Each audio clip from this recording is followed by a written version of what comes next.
Oh my gosh, I hate misogyny. I hate the patriarchy. You're done. You're done. So everybody's already said what they need to say about her dude. I think it's quite funny that the common denominator that we're seeing with very prolific black women is that they all publicly have pretty good value systems, ones that, put women first, all those various things. Some of them would even call themselves feminist.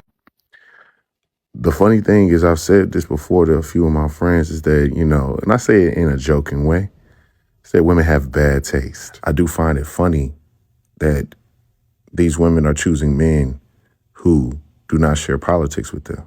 It's quite strange. Everything that Rodney Perry said was true. But let me piggyback off of that and add this comment. Prolific black women also have an issue because they date down. I know dating down and dating up is a whole conversation in itself. But my question is why? Personally, I'm not well connected in the US. I don't have, so much money at my disposal. I am a plus size black woman. I'm dark skinned. I have very textured hair, the whole spiel, right? All of these reasons to be considered undesirable. However, I am single by choice because I choose not to settle. You are either going to choose to be single or you're going to choose to settle, and I just choose to be single. And I say all that because I have a different pool that I am dating in. There are certain men that I attract. There are certain men that are willing to date me versus other men who aren't willing to date me.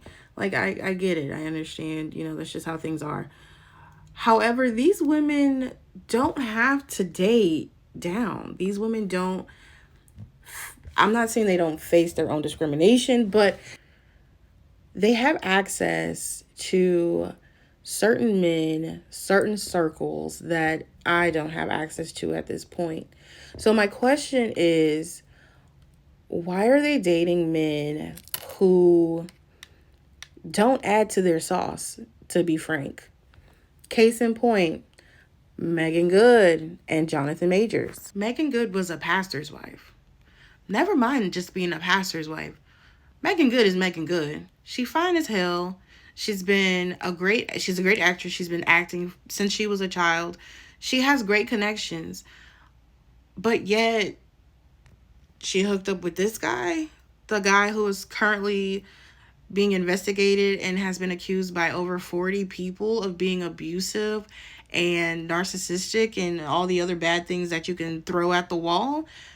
My question is, like, why him? Like, overall, she has a pretty squeaky clean image. I would imagine her, like, aiming higher and dating someone, I don't know, who's a senator. Maybe not a senator.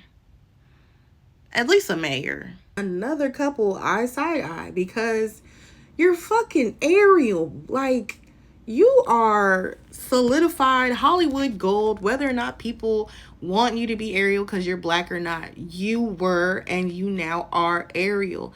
You are going to be forever embedded in our brains as Ariel. That's monumental. But she's still staying next to this guy named DDG. I think he's a rapper. I'm not really sure. I'm not familiar with his music. But that doesn't matter. What I am familiar with is that prior to The Little Mermaid premiering or coming out, there was a whole like brouhaha about him supposedly cheating with someone. I don't know if it's Cuban doll or somebody. I don't know. But either way, he was cheating. And it's just kind of like, and it seemed like the girl he was accused of cheating on, proved that, yeah, like, we got some dealings going on. And she was kind of taunting Hallie online. So it's like, Hallie, you are gorgeous. Like, you have gone down in history now. Like, you could do better. So why are you staying by his side? Why are you sticking to him? Like, you're not married. So you could easily walk away. You guys don't have kids. You could easily walk away. You don't need his money. You probably make way more money than he does now. You don't need him. And you have a direct link to Beyonce. And I know the whole world is obsessed with Beyonce. But in the rest of the world's eyes, that's pretty fucking big. So why are you with him? And to really bring this thing full circle, bringing it home, back to what I know, which is the Real Housewives, Sheree Whitfield. Sheree waited on this man Tyrone, who was in prison and served prison time for 7 years. He got out. She said the sex was horrible, and he ended up playing her face on national TV. She is gorgeous. She keeps up with herself. She has access to circles that I and many of us don't have access to.